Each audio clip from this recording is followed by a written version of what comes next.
Our special guest is this person over here.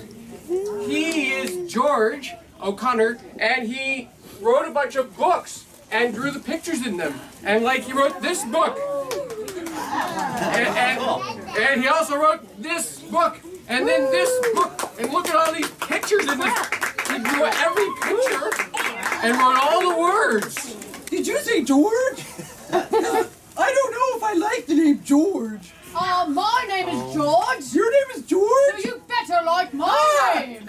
I don't like Georges because they always attack dragons. I did attack you yesterday, but I will not attack you today because there are children present. And I don't want to scare them, and I don't want to scare this lovely author away. Should I promise not to attack too? Do not attack! Will you attack me? Maybe tickle attack. Tickle me?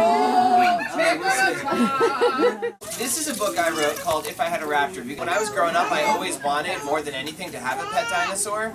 So I grew up and, unfortunately, nobody's made dinosaurs yet. They're all gone. So instead I have a pet cat.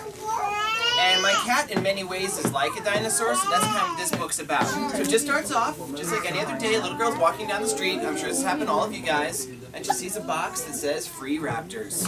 So, of course, she chooses the cutest one. She takes it home. It's pretty cute, isn't it? Do you guys know that when dinosaurs were babies, they had feathers? No. Like little baby, isn't that weird? They look like little baby chickens, but like they'd have like horribly sharp teeth and claws and stuff. A baby raptor is so teensy and tiny that she would be easy to lose. See her right there, all teensy and tiny? I'd give her a little bell so that I could always find her. Ring-a-ding-ding! So there she's hiding in the bed. There you are, because when this happened to me with my cat, real. When she was little, I couldn't find her, so I put a bell on her because then I'd be able to hear her place because she was so teensy. If I had a raptor, she would like to sit on my lap, and I would let her. Isn't that nice? She is. Even when she grew up, she would still like to sit on my lap. Now she's a bit bigger, isn't she? No matter how late she stays up, my raptor would wake me up nice and early. She would always let me know when she's hungry, or not. Sometimes my raptor would stare at nothing at all, or what I wouldn't know what.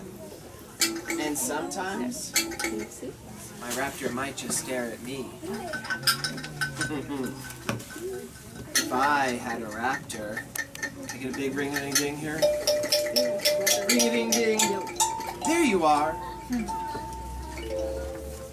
It would be the best thing ever. What do you guys think? Would you want a raptor?